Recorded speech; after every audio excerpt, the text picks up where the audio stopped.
ఆనందాన్ని ఎవరు కోరుకోరు? కానీ ఎంత మూల్యానికి? ధూమపానం భారీ మూల్యాన్ని కోరుతుంది.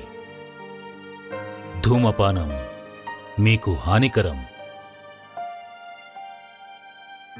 మిమ్మల్ని ప్రేమించేవారికి కూడా ధూమపానానికి తప్పదు భారీ మూల్యం.